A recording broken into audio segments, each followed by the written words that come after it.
I have spent the last 14 nights living inside a loop that feels like a heavy, wet blanket wrapped around my chest, and every single time the clock on my bedside table hits that specific minute, I know exactly what is going to happen next. It starts with the silence, a type of quiet that feels far too thick for a house located so close to the main road, and then comes the sound that has begun to erode my sanity bit by delicate bit. 3 knocks.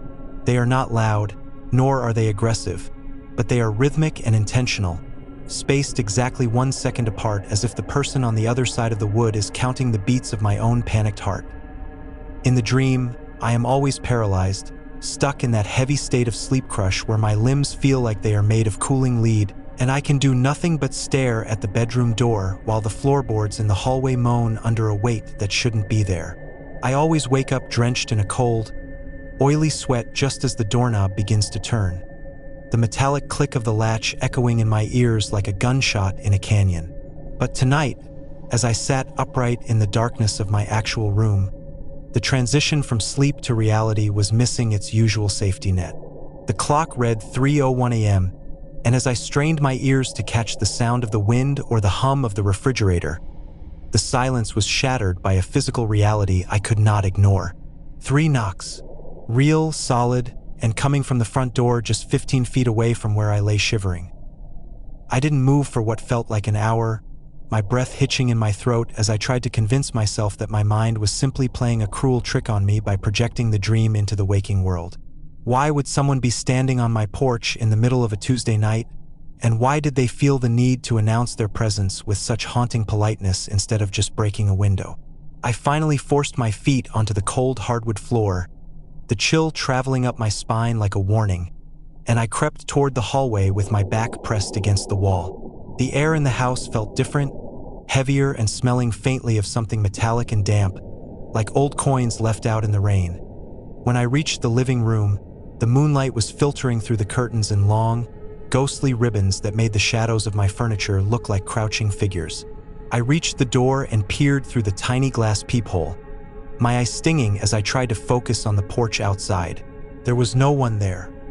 The porch was empty, the rocking chair was still, and the streetlights cast a yellowish glow over the deserted pavement of the cul-de-sac. I felt a momentary rush of relief, a wave of warmth that suggested I was finally losing my mind rather than being hunted, until my gaze dropped to the floor. Sitting directly on the welcome mat was a small, neatly wrapped box covered in dull brown paper and tied with a piece of rough twine. My heart hammered against my ribs as I realized this was exactly how the dream usually progressed, with the visitor leaving a gift before retreating into the darkness to watch. I didn't want to open the door. Every instinct in my body was screaming at me to run to the kitchen and grab the heaviest knife I could find. But the curiosity was a sickness in my gut. Who was doing this to me, and how long had they been watching my house to know exactly when I was most vulnerable? I slowly turned the deadbolt, the sound feeling incredibly loud in the dead of night, and I cracked the door just enough to reach out and snag the box. It was heavier than it looked, and as I brought it inside and locked the door with trembling hands, I noticed a faint smudge of dirt on the paper that looked suspiciously like a partial fingerprint. I sat on the floor right there in the entryway, my hands shaking so violently that I struggled to untie the twine, and when the paper finally fell away, I felt the blood drain from my face. Inside the box was a Polaroid photograph, the chemical smell of the ink still fresh and pungent in the small space. The photo was of me. It wasn't a photo taken from a distance or through a window. It was a photo taken from the foot of my own bed while I was sleeping. In the image, my mouth was slightly open and the red glow of my alarm clock was visible in the corner, proving that whoever had knocked on my door tonight had already been inside my house just an hour before. The realization hit me like a physical blow, a wave of nausea rolling through me as I looked at the dark shadows in the background of the photo, trying to see if I could spot the person holding the camera. I scrambled to my feet, my mind racing through the logistics of how they could have entered without me hearing a single sound. I checked the windows in the kitchen, the sliding glass door in the den, and the small window in the guest bathroom, but every single one was locked tightly from the inside. How could someone stand at the foot of my bed, take a flashless photo in the dark, and then walk out the front door just to knock and leave the evidence on my doorstep? Then I heard it. A soft, rhythmic thudding sound coming from directly above me, in the small attic space that I hadn't opened since the day I moved in 3 years ago. The attic hatch was located in the ceiling of my bedroom closet, the very place I had just run from. I realized with a jolt of pure electricity that the dream wasn't a dream at all. It was my subconscious trying to process the sounds of someone living in the crawl space above my head while I slept. Every night, the knocks, the gifts, the footsteps. It was all a game to him. I grabbed my phone from the charging cable, my fingers fumbling as I dialed the emergency digits. But as the line began to ring, I saw the closet door in the bedroom slowly begin to creak open. A pair of work boots, caked in the same damp mud I had seen on the package, descended from the darkness of the ceiling. I didn't wait to see his face. I didn't wait to hear what he wanted. I simply bolted for the front door, tearing the locks open and sprinting out into the cold night air without even stopping to grab my shoes. I ran until my lungs burned and my feet were bleeding from the asphalt, screaming for help until a neighbor's porch light finally flickered on. The police found him an hour later, huddled in the corner of my attic surrounded by dozens of photos of me, some dating back months. He had been using a spare key he found under a loose stone in the garden to enter while I was at work, slowly making a home for himself in the rafters above my bed. He told the officers that he just wanted to see if I would eventually invite him down for a drink if he knocked enough times. I don't sleep in that house anymore, and I don't trust the silence of the night, because now I know that sometimes the things we think are nightmares are actually the only part of our brain trying to keep us alive. I have been waking up at exactly 2:14 a.m. for the last 12 days with the same phantom vibration pulsating against my nightstand. A sound that is so faint it feels more like a hum in my teeth than a noise in the room. In the dream, I am standing in the center of a crowded train station where everyone is moving in fast forward, their faces blurred into streaks of gray and beige, while I remain frozen in real time. My pocket vibrates, and when I pull out my phone, the screen is a blinding, surgical white with no numbers and no caller ID, just a single sliding bar that says, "Answer me."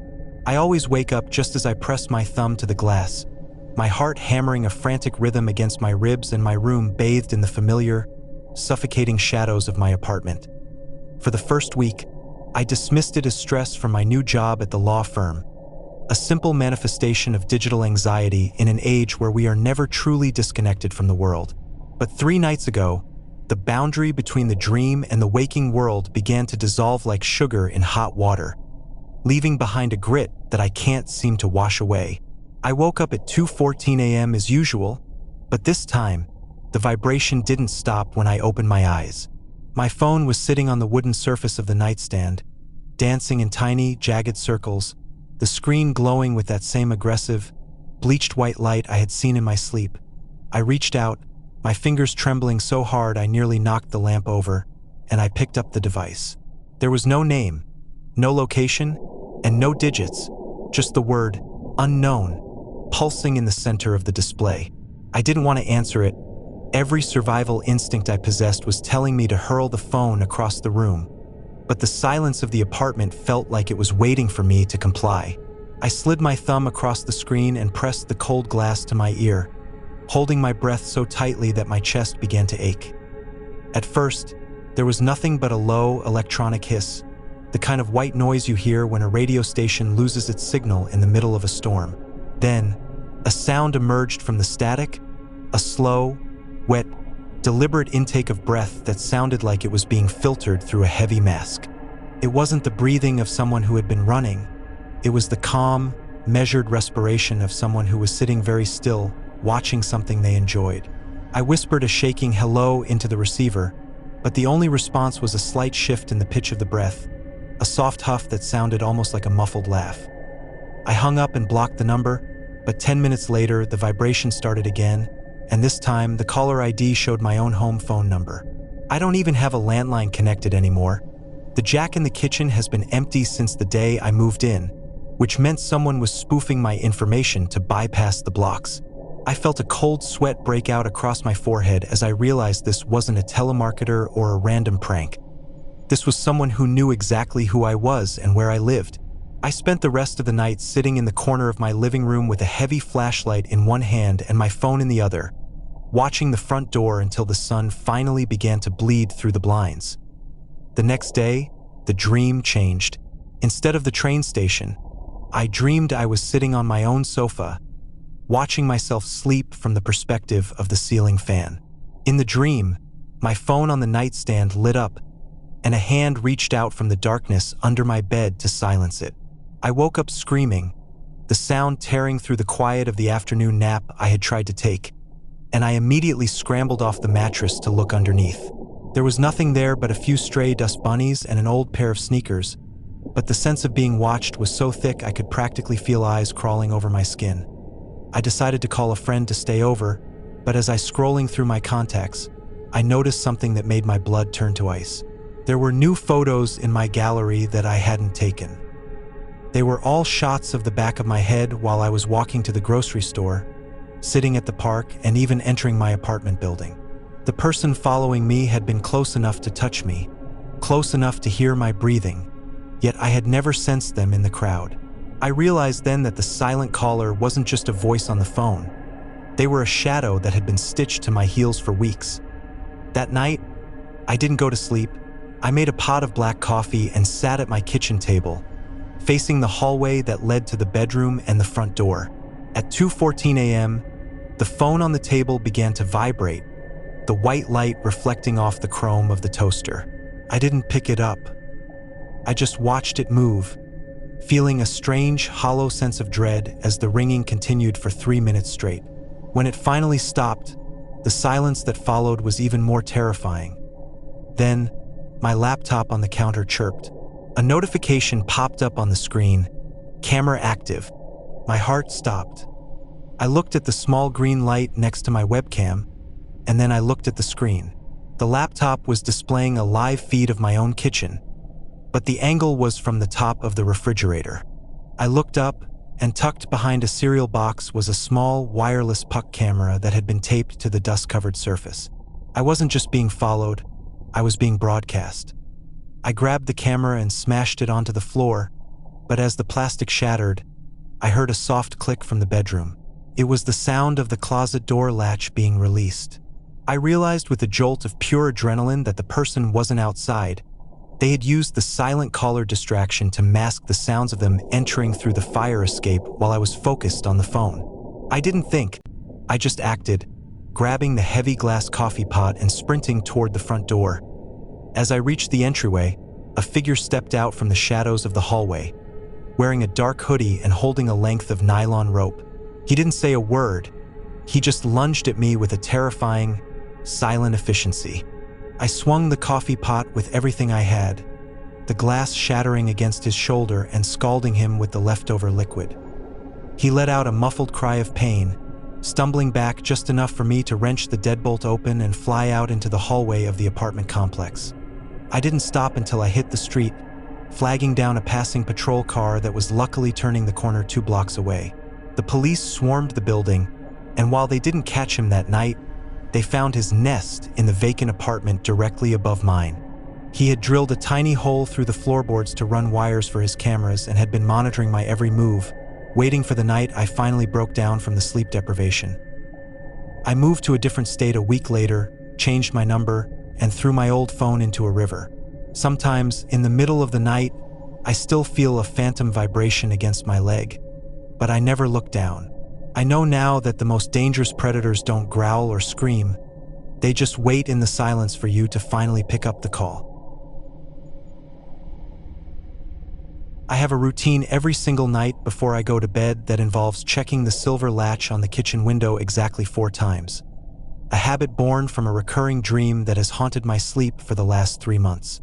In the dream, I am standing in the dark hallway of my home, paralyzed by the sight of the white lace curtain fluttering in a breeze that shouldn't be there, because I know with a sickening certainty that I left the glass wide open.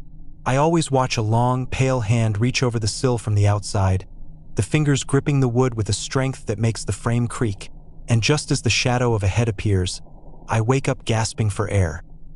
The dream is so vivid that I can smell the damp earth and the scent of the neighbor's pine trees. a sensory detail that usually lingers in my nose for minutes after I open my eyes. I told myself it was just a manifestation of my insecurity after moving into this isolated farmhouse on the edge of the woods, a place where the nearest neighbor is a half-mile trek through dense brush and unlit gravel roads. But last night, the dream didn't end when I opened my eyes, and the smell of pine wasn't just a memory clinging to my brain cells. I woke up at 4:12 a.m. to the sound of a soft, rhythmic scraping, like a branch brushing against the siding of the house, but there are no trees close enough to the kitchen to reach the walls. I stayed under the covers for a long time, my eyes wide and fixed on the bedroom door, hoping that the sound was just the house settling into the cold foundation of the earth. Then, I heard the unmistakable sound of a heavy sliding motion, followed by the soft, muffled thud of something landing on the linoleum floor of the kitchen. My heart felt like a trapped bird fluttering against the cage of my ribs, and I realized that for the first time in 90 days, I couldn't remember if I had checked the latch the fourth time. I reached for the baseball bat I keep under the bed, my palms so slick with sweat that I almost lost my grip on the wood, and I stood up with a slow, agonizing deliberation. Every floorboard in this old house is a landmine of noise, and I had to navigate the hallway in total darkness to avoid giving away my position to whoever had just entered my sanctuary. As I reached the end of the hall, I saw it. The kitchen window was wide open, the silver latch hanging uselessly to the side, and the white lace curtain was dancing in the wind exactly as it did in my nightmares.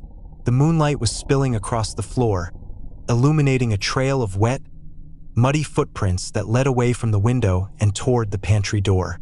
My breath hitched, a jagged sound in the quiet room, and I realized the intruder wasn't looking for electronics or jewelry. They were already inside, hiding in the one place I couldn't see from the hallway. I stood frozen, the cold air from the window chilling the sweat on my neck, and I watched the pantry door handle slowly begin to turn from the inside. The person who had entered my house wasn't a common thief, because a thief would have been moving quickly to find valuables. But this person was moving with the patient, terrifying grace of a predator who knew they were being watched. I backed away into the shadows of the living room, my mind screaming at me to run for the front door, but I knew the moment I moved, the intruder would hear me. Then, a voice came from behind the pantry door, a low, gravelly whisper that sounded like it hadn't been used in years, and it said my name. "I've been watching you check that lock every night, Sarah, and I finally found the night you forgot." The realization hit me like a physical punch to the stomach, a wave of pure horror that made my knees weak. This man hadn't just broken in tonight. He had been outside in the treeline for months, observing my habits and waiting for the one moment of human error that would grant him entry. The pantry door swung open, and a tall, gaunt man stepped out into the moonlight, his clothes tattered and his eyes reflecting the pale light like a stray cat's. He wasn't holding a weapon, but the way he looked at me made me feel like I was already dead. His gaze fixed on my face with a hunger that was purely predatory. I didn't wait for him to take another step. I turned and bolted for the front door, throwing the deadbolt back with a strength born of pure terror. I could hear his heavy boots thudding on the hardwood behind me, the sound of his ragged breathing getting closer with every second. I burst out onto the porch, the cold night air hitting my lungs like ice water, and I sprinted toward my car parked in the gravel driveway. I fumbled with the keys in my pocket, my fingers feeling like useless sticks, and I managed to unlock the door just as he reached the edge of the porch. I slammed the car door shut and locked it, my heart vibrating so hard I could see it shaking my shirt, and I watched through the window as he stopped just inches away from the glass. He didn't try to break the window, he just stood there, smiling a yellow, broken smile and tapping his fingernail against the pane 3 times. I threw the car into reverse, the tires screaming against the gravel as I sped away from the farmhouse and toward the main road, never looking back at the shadow standing in my driveway. The police found a small campsite in the woods behind my house later that morning, filled with sketches of my rooms and a detailed log of my nightly routines. He had been living there for the entire 3 months I had been having the dream, a silent observer who had turned my subconscious fears into a blueprint for his obsession. I never went back to that house, and even now, years later, I check every lock in my new apartment 10 times before I can even think about closing my eyes.